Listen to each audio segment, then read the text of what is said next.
Welcome to the Future is Borderless podcast with David Nilssen. We feature top entrepreneurs and thought leaders from around the world, those who bring a global mindset and a unique perspective to their life and business. Now, let's get started with the show. Hey, David Nilssen here. I'm the host of this show.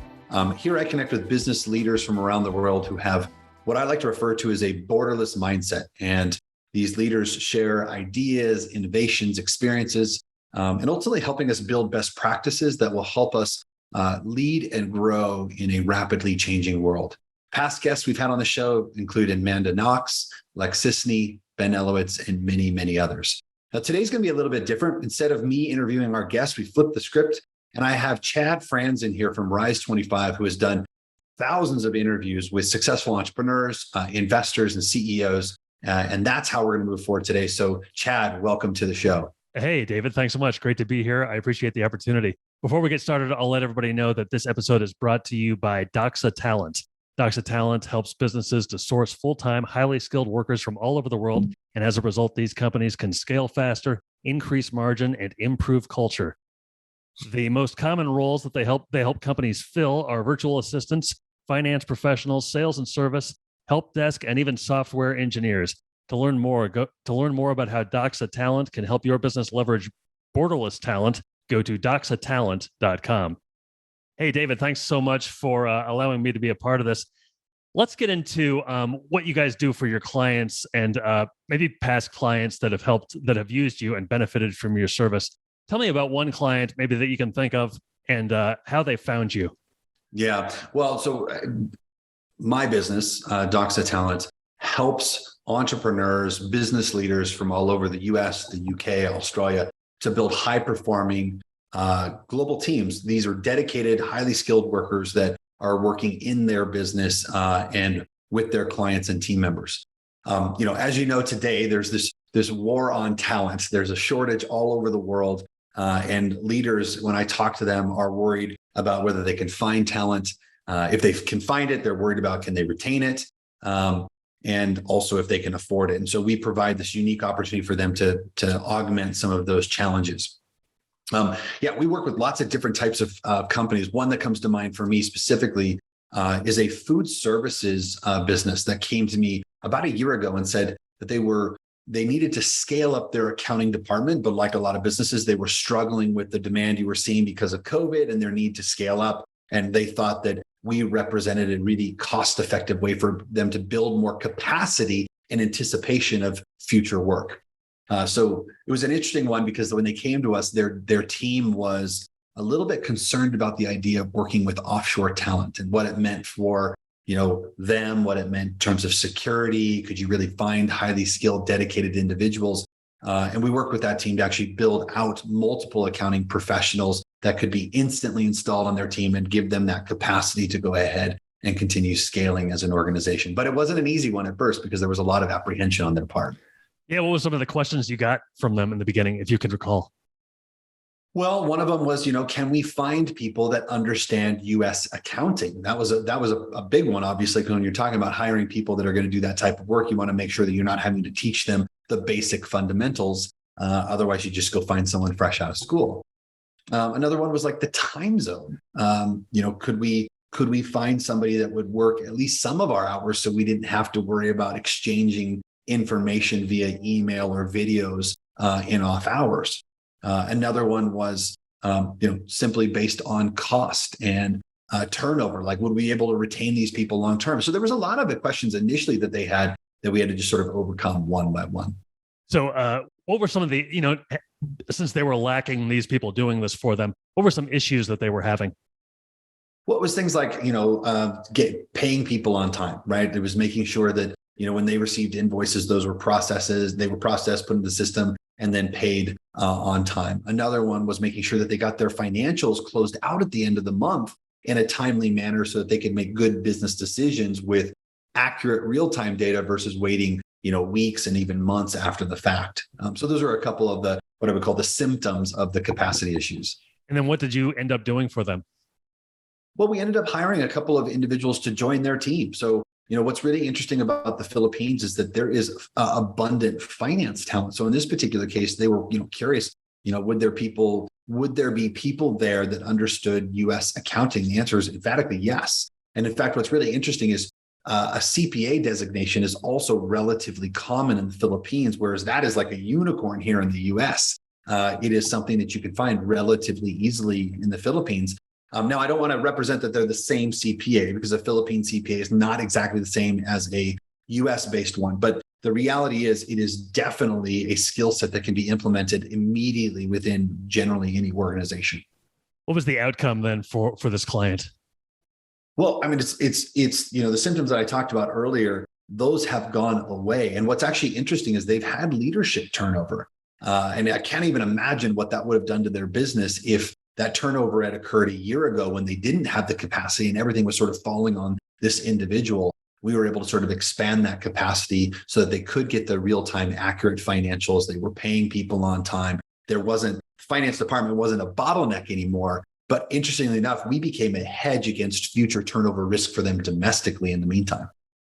And then some of the issues, or some of the questions they had in the beginning, like the time zone issue, how was that overcome?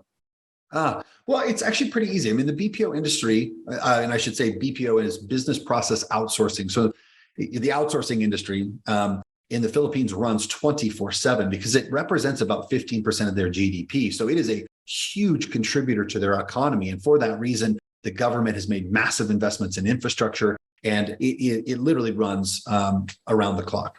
So what you'll find is that people literally work just about every hour of the day, meaning that the shifts start constantly throughout the day. So it's not uncommon, actually, for people in the Philippines to work US hours, which means that they just work a night shift and then they sleep during the days.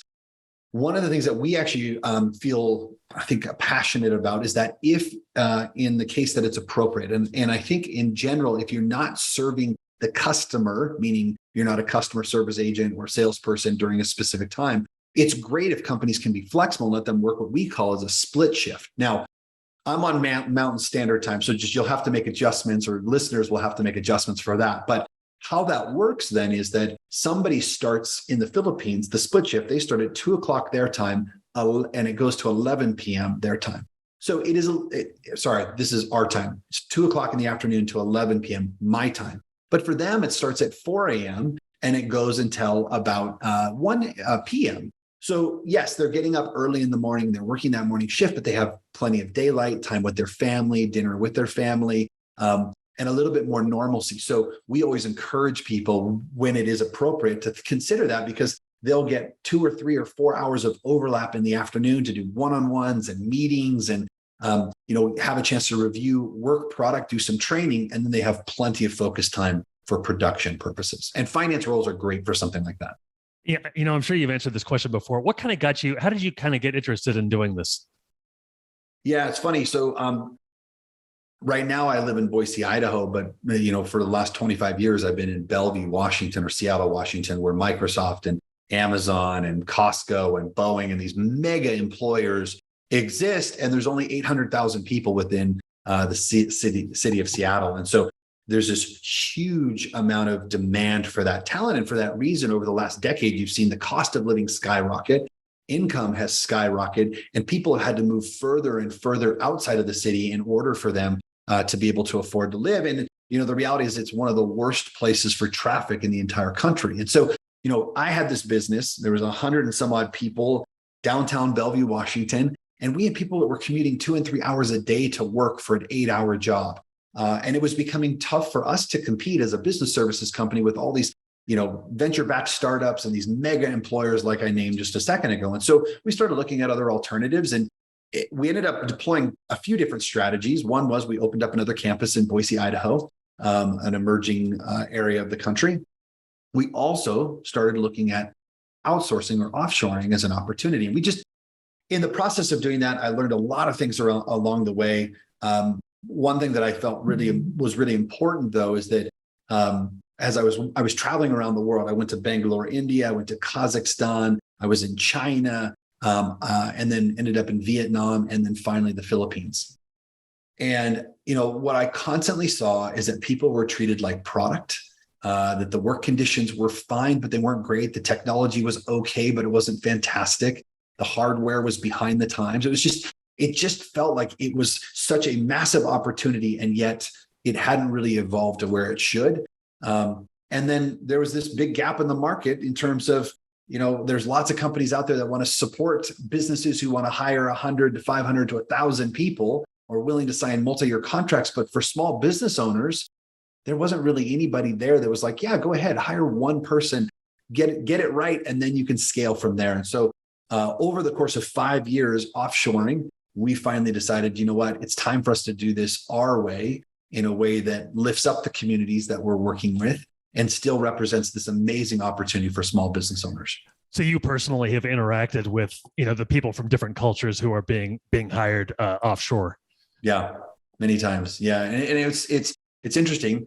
Most of them are very grateful for the work, but you can tell there's still this sort of gap between, I go to work for this outsourcing business and I'm just sort of a number. And what we wanted people to go to work and know that they were working in our business and with our clients, but we were still taking an interest in their personal development. We were taking an interest in making sure that they were learning more so they contribute more, so they can earn more. And that we were creating a culture that valued them as people first. And we felt like if we did that, if we became a destination employer, and we're really more the conscious capitalist in this industry, that we would become a destination employer. And that would mean we would have the best talent, and thus our clients would get the best value. Final question for you. What do you find most enjoyable about doing this? You get to interact with your clients here, you get to help solve a problem, and you get to interact with people from other cultures. What do you find most enjoyable? Well, because I'm an entrepreneur, I'm going to break the rules and I'm not going to give you just one. Okay. I actually think you hit on a couple of them. So first, but by nature, I'm a problem solver. So getting a chance to work with, the other day I was talking to a company that is a franchisor, and they're having some real challenges building out their sales and service center to support their franchisees naturally, I should say.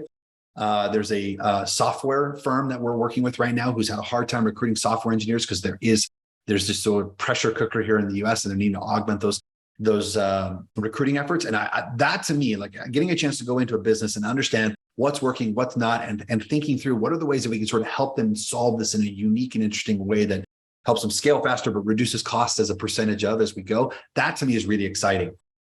But I will say this, for me, the number one sort of thing that I enjoy most is meeting our people in the Philippines. We've also got people in Vietnam, and just seeing sort of how their life has changed since coming to be a part of Doxa Talent. We say we want to be a destination employer. We say we want to take interest in their development, but to really feel that that's coming to life from them and just sort of see how it's impacting them and their families. That to me is my favorite part. Great. Hey, David, I really appreciate the conversation. Thanks so much for letting me be part of it. Oh man, it was great to have you back on the show. Hope we get to do it again sometime. Absolutely. So long, everybody. Thank you for listening to the Future is Borderless podcast with David Nilssen.